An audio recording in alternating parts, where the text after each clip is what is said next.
नमस्कार सभी को। मेरे चैनल में आप सभी का हार्दिक स्वागत एवं अभिनंदन है।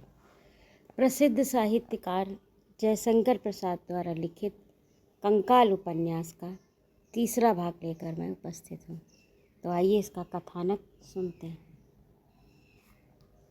बादल भीग रहे हैं, पवन रुका है, प्रेम का भी पूर्व रूप ऐसा ही होता है। तारा, मैं नहीं जानता था कि प्रेम कादम्बिनी हमारे हृदयाकाश में कब से अड़ी थी और तुम्हारे सौंदर्य का पवन उस पर घेरा डाले हुए था। मैं जानती थी जिस दिन परिचय की पुनरावृत्ति हुई, मेरे खारे आंसुओं के प्रेम घन बन चुके थे। मन मतवाला हो गया था, परंतु तुम्हारी सौम्य संयत चेष्टा ने रोक रखा था। मैं मन ही मन महसूस कर रह जाती, इसीलिए मैंने तुम्हारी इच्छा पर अपने को चलने के लिए बाध्य किया। मैं तुम्हारी आज्ञा मानकर तुम्हारे अपने जीवन के साथ उलझाने लगी थी। मैं तुम्हारी आज्ञा मानकर तुम्हें अपने जीवन के साथ उलझाने लगी थी। मैं नहीं जानता था तुम इतनी चतुर हो। अजगर के श्वास में खींचे हुए मृग के समान मैं तुम्हारी इच्छा के भीतर निगल गया। क्या तुम्हें इसका खेद है? तनिक भी नहीं प्यारी तारा। हम दोनों इसलिए उत्पन्न हुए। अब मैं उचित समझता हूँ कि हम लोग समाज के प्रचलित नियमों में आबद्ध हो जाएं। यद्यपि मेरी दृष्टि सत्य प्रेम के सामने उसका कुछ भी मूल्य नहीं। जैसी तुम्हारी इच्छा। अभी ये लोग बातें कर रहे हैं। उस दिन चाची दिखलाई पड़ी। तारा ने प्रसन्नता से उनका स्वागत किया, उसकी चादर उतार कर उसे बैठाया। मंगलदेव बाहर चला गया। तारा, तुमने यहाँ आकर अच्छा नहीं किया, चाची ने कहा। क्यों चाची? जहाँ अपने परिचित होते हैं वहीं तो लोग जाते हैं, परंतु दुर्नाम की अवस्था में उस जगह से अलग रहना चाहिए। तो क्या तुम लोग चाहती हो कि मैं यहाँ ना रहूँ? नहीं नहीं, भला ऐसा कोई कहेगा? जीभ दबाते हुए चाची ने कहा। पिताजी ने मेरा तिरस्कार किया, मैं क्या करती चाची? तारा रोने लगी। चाची ने सांत्वना देते हुए कहा, ना रो तारा। समझाने के बाद फिर तारा चुप हो गई, परंतु वह फूल रही थी। फिर मंगल के प्रति संकेत करते हुए चाची ने पूछा, क्या ये प्रेम ठहरेगा? तारा, मैं इसलिए चिंतित हो रही हूँ। ऐसे बहुत से प्रेमी संसार में मिलते हैं, पर निभाने वाले कम होते हैं। मैंने तेरी माँ को ही देखा है। चाची की आंखों में आंसू भर आए, पर तारा को अपनी माता का इस तरह स्मरण किया जाना बहुत बुरा लगा। वह कुछ न बोली। चाची को जलपान कराना चाहा, पर वह जाने के लिए हट करने लगी। तारा समझ गई और बोली, अच्छा चाची, मेरे ब्याह में तुम आना। भला और कोई नहीं तो तुम तो इस अकेली अभागिन पर दया करना। चाची को जैसे ठोकर सी लग गई। वह सिर उठाकर कहने लगी, कब है? अच्छा आऊँगी। फिर इधर उधर की बातें करके वह चली गई। तारा ने सशंक होकर एक बार उस विलक्षण चाची को देखा, जिसे पीछे से देखकर कोई नहीं कह सकता था कि 40 बरस की स्त्री है। वह अपनी इठलाती चाल से चली जा रही थी। तारा ने मन में सोचा, ब्याह की बात करके मैंने अच्छा नहीं किया, परंतु करती क्या? अपनी स्थिति साफ करने के लिए दूसरा उपाय ही न था। मंगल जब तक लौट न आया, वह चिंतित बैठी रही। चाची प्रायः नित्य आती, तारा के विवाह उत्सव संबंध की वस्तुओं की सूची बनाती। तारा उत्साह से भर गई थी। मंगलदेव से जो कहा जाता वही ले आता। बहुत शीघ्रता से काम प्रारंभ हुआ। चाची को अपना सहायक पाकर तारा और मंगल दोनों प्रसन्न थे। एक दिन तारा गंगा स्नान करने को गई। मंगल चाची के कहने पर आवश्यक वस्तुओं की तालिका लिख रहा था। मैं सिर नीचा करके हुए लेखनी चलाता आगे बढ़ने के लिए हूँ कहता जाता। सहसा चाची ने कहा, परंतु ये ब्याह होगा किस रीत से? मैं जो लिखा रही हूँ वह तो पुरानी चाल ब्याह के लिए है। क्या ब्याह के भी कई चाल होती हैं? मंगल ने कहा। क्यों नहीं, गंभीरता से चाची बोली। मैं क्या जानूँ, आर्य समाज के कुछ लोग उस दिन निमंत्रित होंगे और वही लोग उसे करावेंगे। हाँ, उसमें पूजा का टंट घंट वैसा ना होगा और सब तो वैसा ही होगा। ठीक है, मुस्कुराती हुई चाची ने कहा। ऐसे वर वधू का ब्याह और किस रीत से होगा? क्यों? आश्चर्य से मंगल का मुंह देखने लगा। क्यों? आश्चर्य से मंगल उसका मुंह देखने लगा। चाची के मुंह पर उस समय बड़ा विचित्र भाव था। विलास भरी आंखें, मचलती हुई हंसी देखकर स्वयं मंगल को संकोच होने लगा। कुत्सित स्त्रियों के समान वह दिल्लगी के स्वर में बोली, मंगल, बड़ा अच्छा है, ब्याह जल्दी कर लो, नहीं तो बाप बन जाने के पीछे ब्याह करना ठीक नहीं होगा। मंगल को क्रोध और लज्जा के साथ घृणा भी हुई। चाची ने अपना आंचल संभालते हुए तीखे कटाक्षों से मंगल की ओर देखा। मंगल मर्माहत होकर रह गया। मैं बोला, चाची। और भी हंसती हुई चाची ने कहा, सच कहती हूँ, 2 महीने से अधिक नहीं टले हैं। मंगल सिर झुकाकर सोचने के बाद बोला, चाची, हम लोगों का सब रहस्य तुम जानती हो और तुमसे बढ़कर हम लोगों का शुभ चिंतक और मित्र कौन हो सकता है। अब जैसा तुम कहो वैसा करें। चाची अपनी विजय पर प्रसन्न होकर बोली, ऐसा प्रायः होता है। तारा की माँ ही कौन, कहीं भंडारी जी की ब्याही धर्म पत्नी थी। मंगल, तुम इसकी चिंता न करो, ब्याह शीघ्र कर लो, फिर कौन न बोलेगा, फिर कोई नहीं बोलेगा। खोजने में ऐसे की संख्या संसार में कम न होगी। चाची अपनी वक्तृता झाड़ रही थी। उधर मंगल धारा की उत्पत्ति के संबंध में विचारने लगा। अभी अभी उस दुष्टा चाची ने एक मार्मिक चोट उसे पहुंचाई। अपनी भूल और अपने अपराध मंगल को नहीं दिखाई पड़े, परंतु तारा की माता भी दुराचारणी, ये बात उसे खटकने लगी। वह उठकर उपवन की ओर चला गया। चाची ने बहुत चाहा कि फिर वह अपनी बातों में लगा ले, पर वह दुखी हो गया। इतने में तारा लौट आई। बड़ा आग्रह दिखाते हुए चाची ने कहा, तारा, ब्याह के लिए परसों का दिन अच्छा है, और देखो, तुम नहीं जानती कि तुमने अपने पेट में एक और जीव बुला लिया है, इसलिए ब्याह का हो जाना अत्यंत आवश्यक है। तारा चाची की गंभीर मूर्ति देखकर डर गई। वह अपने मन में सोचने लगी, जैसा चाची कहती हैं वही ठीक है। तारा सशंक हो चली। चाची के जाने पर मंगल लौट आया। तारा और मंगल दोनों का हृदय उछल रहा था। साहस कर तारा ने पूछा, कौन दिन ठीक हुआ? सिर झुकाते हुए मंगल ने कहा, परसों।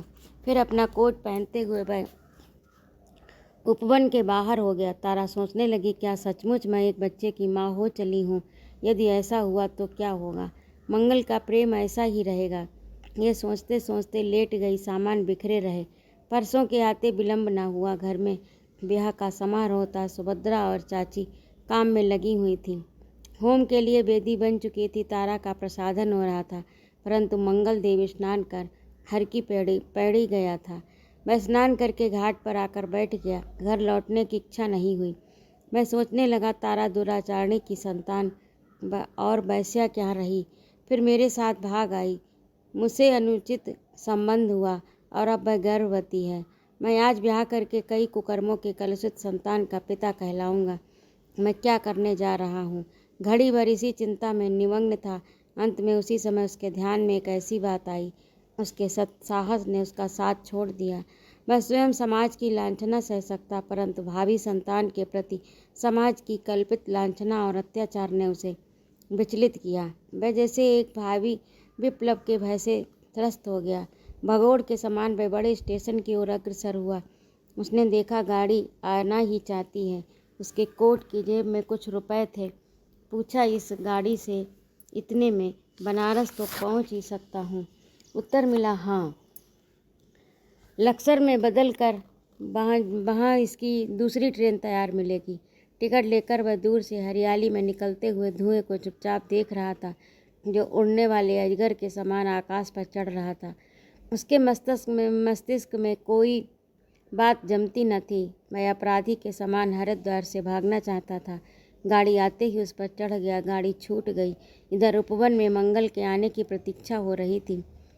ब्रह्मचारी जी और देव स्वरूप तथा और 2 सज्जन आए। कोई पूछता था, मंगल देव जी कहाँ हैं? कोई कहता, समय हो गया। कोई कहता, विलम्ब हो रहा। परंतु मंगल देव कहाँ?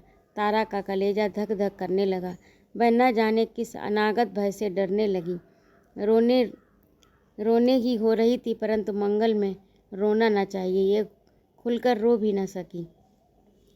जो बुलाने गया वही लौट आया। खोज हुई, पता न चला। संध्या हो आई, पर मंगल न लौटा। तारा अधीर होकर रोने लगी। ब्रह्मचारी जी मंगल को भला बुरा कहने लगे। अंत में उन्होंने यहाँ तक कह डाला कि यदि मुझे ये विदित होता कि मंगल इतना भीरू है, तो मैं किसी दूसरे से ये संबंध करने का उद्योग करता। सुभद्रा तारा को एक ओर ले जाकर सांत्वना दे रही थी। अवसर पाकर चाची ने धीरे से कहा, मैं भाग न जाता तो क्या करता? 3 महीने का गर्भ वह अपने सिर पर ओढ़कर ब्याह करता। हे परमात्मन, ये भी है? कहते हुए ब्रह्मचारी लंबी डग बढ़ाते उपवन के बाहर चले गए। धीरे धीरे सब चले गए। चाची ने यथा परवश होकर सामान बटोरना आरंभ किया। उनसे छुट्टी पाकर तारा के पास बैठ गई। तारा सपने देख रही थी। झूले के पुल पर वह चल रही थी। भीषण पर्वत श्रेणी ऊपर और नीचे भयानक खड्ड। वह पैर संभाल कर चल रही थी। मंगलदेव पुल के उस पार खड़ा बुला रहा था। नीचे बेग से नदी बह रही थी। बर्फ के बादल घिर रहे थे। अचानक बिजली कड़की। पुल टूटा। तारा अचानक भयानक बेग से नीचे गिर पड़ी। वह चिल्लाकर जग गई।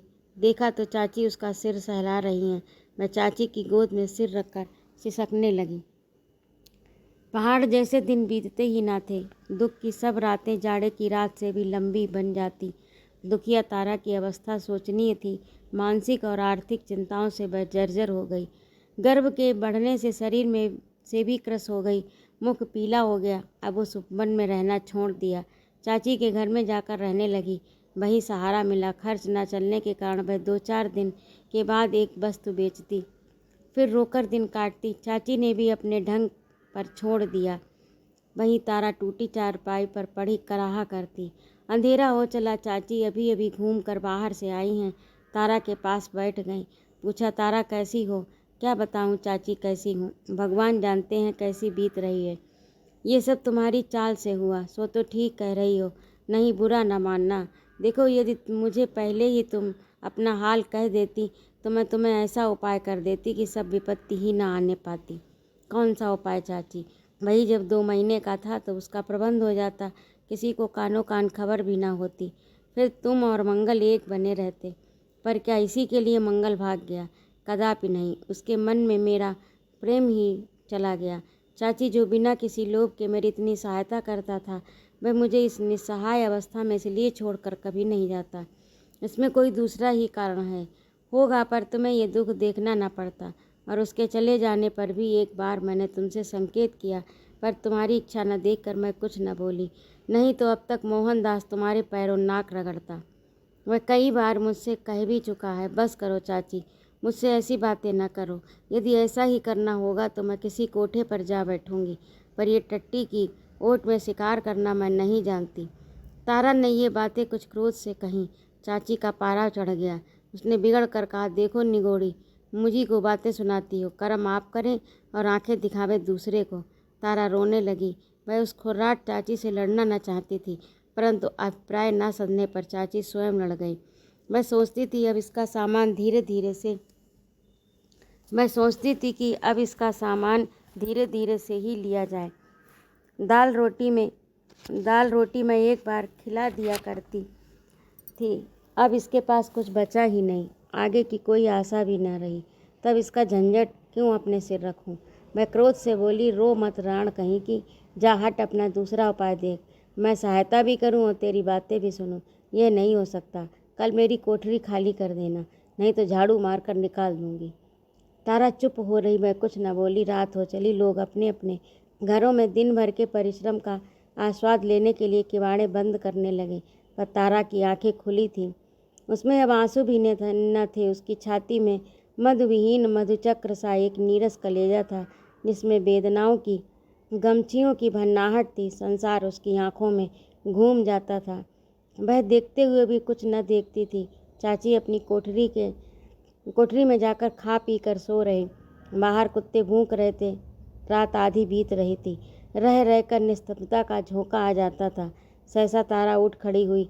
उन्मादिनी के समान चल पड़ी। फटी धोती उसके अंग पर लटक रही थी। बाल बिखरे थे, बदन विकृत। भय का नाम नहीं, जैसे कोई यंत्र चालित सब चल रहा हो। मैं सीधे जाह्नवी के तट पर पहुंची। ताराओं की परछाई गंगा के वक्ष में खुल रही थी। स्रोत में हर हर की ध्वनि हो रही थी। धारा एक शिलाखंड पर बैठ गई।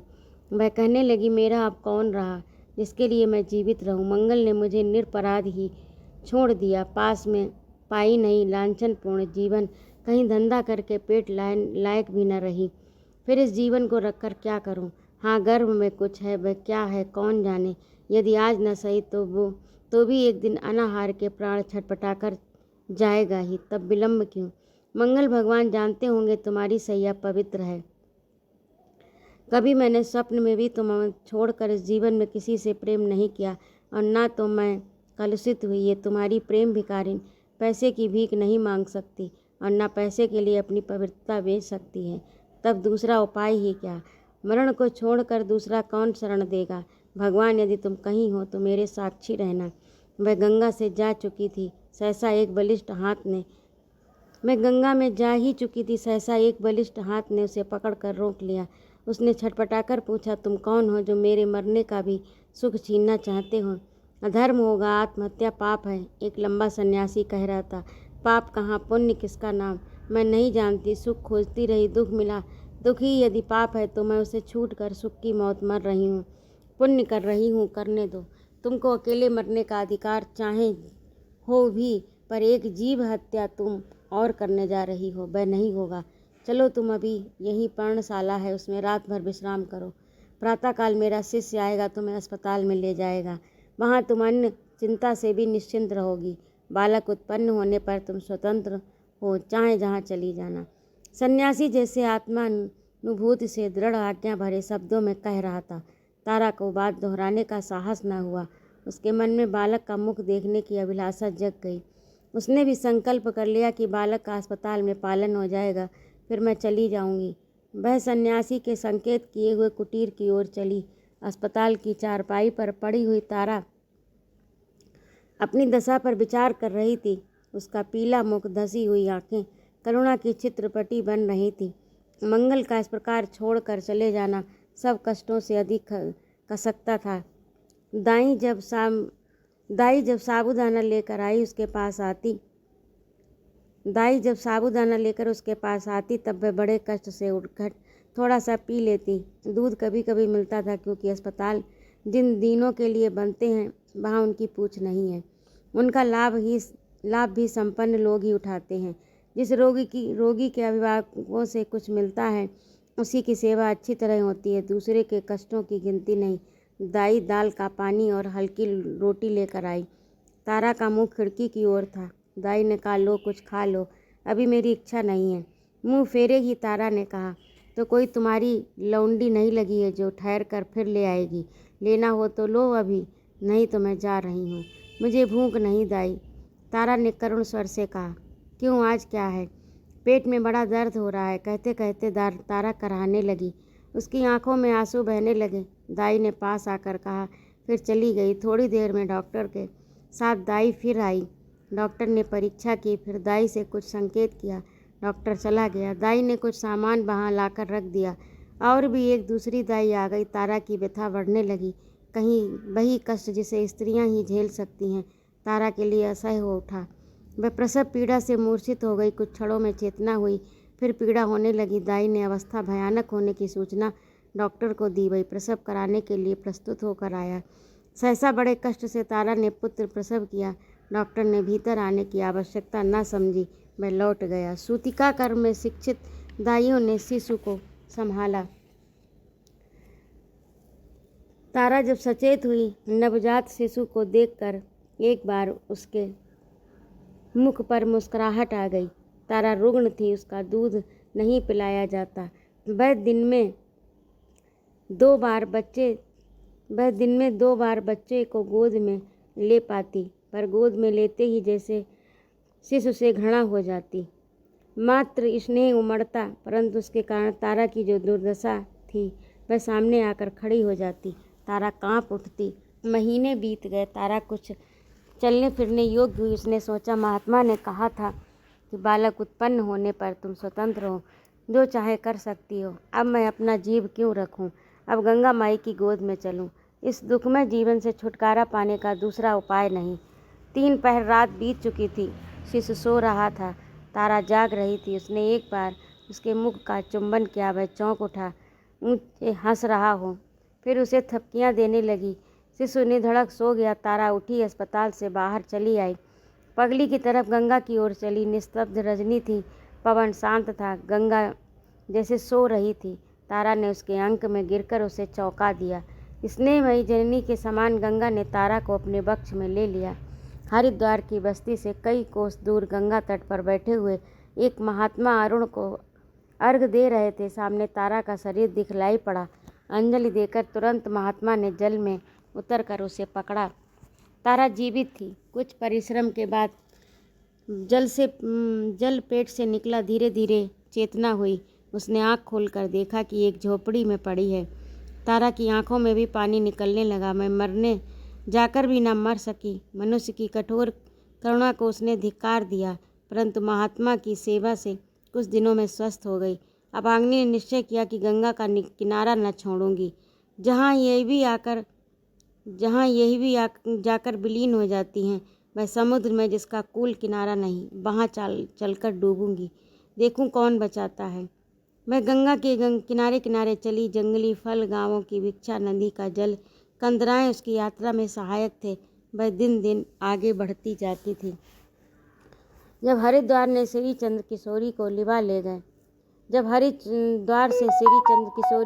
ले गए और 6 महीने के बाद एक पुत्र उत्पन्न हुआ, तभी से किशोरी के प्रति उनकी घृणा बढ़ गई। वे अपने भाव समाज में तो प्रकट नहीं कर सके, पर मन में एक दरार पड़ गई। बहुत सोचने पर श्रीचंद ने यही स्थिर किया कि किशोरी काशी जाकर अपनी जारज संतान के साथ रहे और उसके खर्च के लिए वह कुछ भेजा करे। पुत्र पाकर किशोरी पति से वंचित हुई और काशी के सुविस्तृत ग्रह में रहने लगी। अमृतसर में ये प्रसिद्ध किया गया कि यहाँ माँ बेटों का स्वास्थ्य ठीक नहीं रहता। श्रीचंद अपने कारोबार में लग गए। वैभव का पर्दा बहुत मोटा होता है। किशोरी के भी दिन अच्छी तरह बीतने लगे। देव निरंजन भी कभी कभी काशी आ जाते। उन दिनों किशोरी की नई सहेलियां भी इकट्ठी हो जाती। बाबा जी की काशी में बड़ी धूम थी। प्रायः किशोरी के ही घर पर भंडारा होता। बड़ी सुख्याति फैल चली। किशोरी की प्रतिष्ठा बढ़ी। वह काशी की एक भद्र महिला गिनी जाने लगी। ठाकुर जी की सेवा बड़े ठाठ से होती। धन की कमी न थी। निरंजन और श्रीचंद दोनों ही रुपए भेजते रहते। किशोरी के ठाकुर जी जिस कमरे में रहते थे उसके आगे दालान था। संगमरमर की चौकी पर स्वामी देव निरंजन बैठते। चिके लगा दी जाती। भक्त महिलाओं का समारोह होता। कीर्तन, उपासना, गीत की धूम मच जाती। उस समय निरंजन सचमुच भक्त बन जाता। उसका अद्वैत ज्ञान उसे निस्सार प्रतीत होता, क्योंकि भक्ति में भगवान का अवलंबन रहता है। सांसारिक सब आपद विपदाओं के लिए कच्चे ज्ञानी को अपने ही ऊपर निर्भर रहने में बड़ा कष्ट होता है। इसलिए गृहस्थों के सुख में फंसे हुए निरंजन को बाध्य होकर भक्त बनना पड़ा। आभूषणों से लगी हुई वैभव मूर्ति के सामने उसका कामनापूर्ण हृदय झुक जाता। उसकी अपराध से लदी हुई आत्मा अपनी मुक्ति के लिए दूसरा उपाय न देखती। बड़े गर्व से निरंजन लोगों को गृहस्थ बने रहने का उपदेश देता। उसकी वाणी और भी प्रखर होने जाती जब वह गृहस्थ जीवन का समर्थन करने लगता। वह कहता कि भगवान सर्वभूत हिते रत हैं। संसार यात्रा गृहस्थ जीवन से ही भगवान की सर्वभूत हित कामना के अनुसार हो सकती है। दुखियों की सहायता करना, सुखी लोगों को देखकर प्रसन्न होना, सबकी मंगल कामना करना, ये साकार उपासना के प्रवृत्ति मार्ग के ही साध्य हैं। इन काल्पनिक दार्शनिकताओं से उसे अपने लिए बड़ी आशा थी। वह धीरे धीरे हृदय से विश्वास करने लगा कि साधु जीवन असंगत है, ढोंग है। गृहस्थ होकर लोगों का अभाव मोचन करना ही भगवान की कृपा के लिए यथेष्ट है, प्रकट में तो नहीं। पर विजय यंत्र पर पुत्र का सा, किशोरी पर स्त्री का सा विचार रखने का उसे अभ्यास हो चला। किशोरी अपने पति को भूल सी गई। जब रुपयों का बीमा आता तब ऐसा भासता मानो उसका कोई मुनीम अमृतसर का कारोबार देखता हो और उसे कोठी से लाभ का अंश भेजा करता हो। घर के कामकाज में वह बड़ी चतुर थी। अमृतसर के आए हुए सब रुपए उसके बचते थे। उससे बराबर स्थावर संपत्ति खरीदी जाने लगी। किशोरी को किसी बात की कमी नहीं रह गई। विजय चंद्र स्कूल में बड़े ठाठ से पढ़ने लगा। स्कूल में मित्रों की कमी न थी। वह आए दिन अपने मित्रों को निमंत्रण देकर बुलाता था। स्कूल में उसकी बड़ी धाक थी। विद्यालय के सामने सस्य श्यामल समतल भूमि पर छात्रों का झुंड इधर उधर घूम रहा था। 10 बजने में कुछ विलम्ब था। शीतकाल की धूप छोड़कर क्लास के कमरों में घुसने के लिए अभी अब विद्यार्थी प्रस्तुत न थे। विजय ही तो है, एक ने कहा। घोड़ा उसके बस में नहीं, अब गिरा ही चाहता है, दूसरे ने कहा। पवन से विजय के समान बाल बिखर रहे थे। उसका मुख भय से विवर्ण था। उसे अपने गिर जाने की निश्चित आशंका थी। सहसा एक युवक दौड़ता हुआ आगे बढ़ा। बड़ी तत्परता से घोड़े की लगाम पकड़कर उसने नथुने पर सबल घूंसा मारा और दूसरे क्षण वह अश्व सीधा होकर खड़ा हो गया। विजय का हाथ पकड़कर उसने धीरे से उतार लिया। अब तो और भी कई लड़के एकत्र हो गए। युवक का हाथ पकड़े हुए विजय उसके हॉस्टल की ओर चला। यही एक सिनेमा का सा दृश्य था। युवक की प्रशंसा में तालियां बजने लगीं। विजय उस युवक के कमरे में बैठा हुआ बिखरे हुए सामानों को देख रहा था। सहसा उसने पूछा, आप यहाँ कितने दिनों से हैं? थोड़े ही दिन हुए हैं। ये किस लिपि का लेख है? मैंने पाली का अध्ययन किया है। इतने में नौकर ने चाय प्याली सामने रख दी। इस क्षणिक घटना ने दोनों को विद्यालय की मित्रता के पार्श्व में बांध दिया, परंतु विजय बड़ी उत्सुकता से युवक के मुख की ओर देख रहा था। उसकी रहस्यपूर्ण उदासीन मुख कांति विजय के अध्ययन की वस्तु बन रही थी। चोट तो नहीं लगी? अब जाकर युवक ने पूछा। कृतज्ञ होते हुए विजय ने कहा, आपने ठीक समय पर सहायता की, नहीं तो आज अंग भंग होना निश्चित था। वाह, इस असाधारण आतंक में ही तुम अपने को नहीं संभाल सकते। अच्छे सवार हो। युवक हंसने लगा। किस शुभ नाम से आपका स्मरण करूंगा? तुम तो विचित्र जीव हो। स्मरण करने की आवश्यकता क्या? मैं तो प्रतिदिन तुमसे मिल सकता हूँ। युवक जोर से हंसने लगा।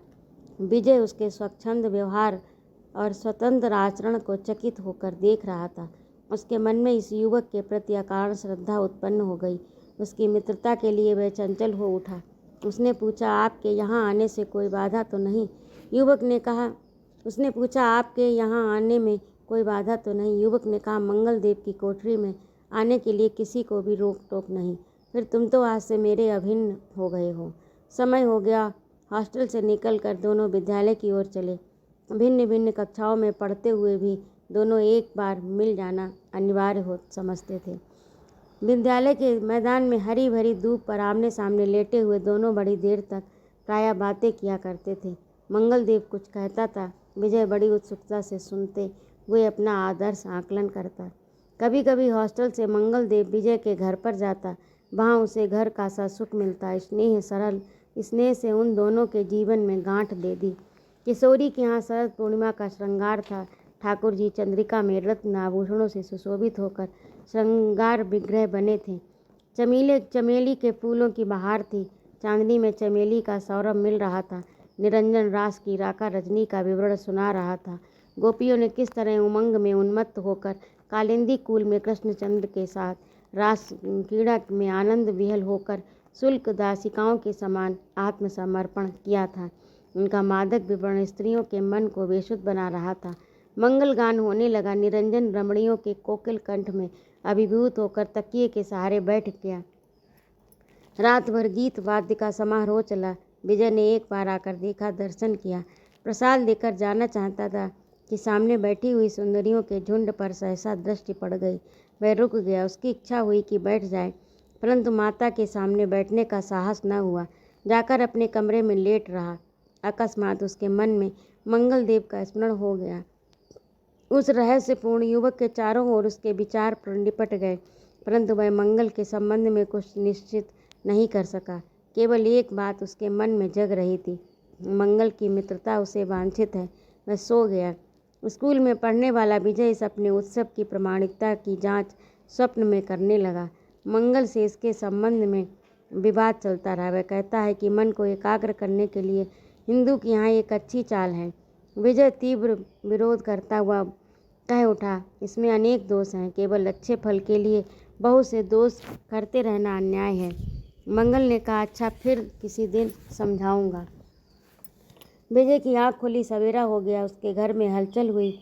उसने दासी से पूछा, क्या बात है? दासी ने कहा, आज भंडारा है।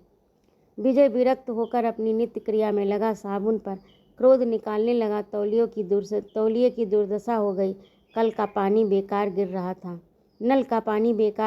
था, परंतु वह आज नहाने की कोठरी से बाहर निकलना ही नहीं चाहता। तो भी समय पर वह स्कूल चला गया। किशोरी ने कहा, भी आज न जा, साधुओं का भोजन है, उसकी सेवा। बीच में ही बात काट कर विजय ने कहा, आज फुटबॉल है, मुझे शीघ्र जाना है। विजय बड़ी उत्तेजित अवस्था में स्कूल चला गया। मंगल के कमरे में जंगला खुला था। चमकीली धूप उसमें प्रकाश फैलाए थी। वह अभी तक चद्दर लपेट पड़ा था। नौकर ने कहा, बाबूजी, आज कुछ भी भोजन न कीजिएगा। बिना मुँह खोले मंगल ने कहा, नहीं। भीतर प्रवेश करते हुए विजय ने कहा, क्यों, क्या आज भी नहीं? आज तीसरा दिन है। नौकर ने कहा, देखिए बाबूजी, 3 दिन हो गए, कोई दवा भी नहीं करते, ना कुछ खाते हैं। विजय ने चद्दर के भीतर हाथ डालकर बदन टटोलते हुए कहा, ज्वर तो नहीं है। नौकर चला गया। मंगल ने मुंह खोला। उसका विवर्ण मुख अभाव और दुर्बलता का क्रीड़ा स्थल बना था। विजय उसे देखकर स्तब्ध रह गया। सहसा उसने मंगल का हाथ पकड़कर घबराते हुए स्वर में पूछा, क्या सचमुच कोई बीमारी है? मंगलदेव ने बड़े कष्ट से आंसुओं को रोक कर कहा, बिना बीमारी के भी कोई यूं ही पड़ा रहता है। विजय को विश्वास न हुआ। उसने कहा, मेरे सिर की सौगंध, कोई बीमारी नहीं है। तुम उठो, आज मैं तुम्हें निमंत्रण देने आया हूँ, मेरे यहाँ चलना होगा।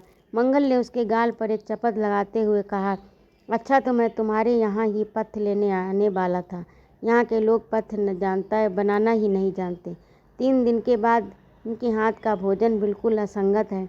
मंगल उठ बैठा। विजय ने नौकर को पुकारा और कहा, बाबू के लिए जल्दी से चाय ले आओ। नौकर चाय लेने गया। विजय ने जल लाकर मुंह धुलाया। चाय पीकर मंगल चारपाई छोड़कर खड़ा हो गया। 3 दिन के उपवास के बाद उसे चक्कर आ गया। वह बैठ गया। विजय उसका बिस्तर लपेटने लगा। मंगल ने कहा, क्या करते हो? विजय ने बिस्तर बांधते हुए कहा, अभी कई दिन तुम्हें लौटना होगा, इसलिए सामान बांधकर ठिकाने रख दूं। मंगल चुप बैठा रहा। विजय ने एक कुचला हुआ सोने का टुकड़ा उठा लिया, फिर उसे मंगलदेव को दिखाकर कहा, ये क्या? फिर साथ ही लिपटा हुआ भोजपत्र उसके हाथ लगा। दोनों को देखकर मंगल ने कहा, ये मेरा रक्षा कवच है, बाल्यकाल से इसे मैं पहनता था, आज उसे तोड़ लेने की इच्छा हुई। तो ये था आज का भाग।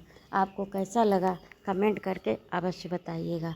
यदि आपको मेरा गाना अच्छा लगता हो तो कृपया मेरे चैनल को सब्सक्राइब करिएगा। जय माँ भारती।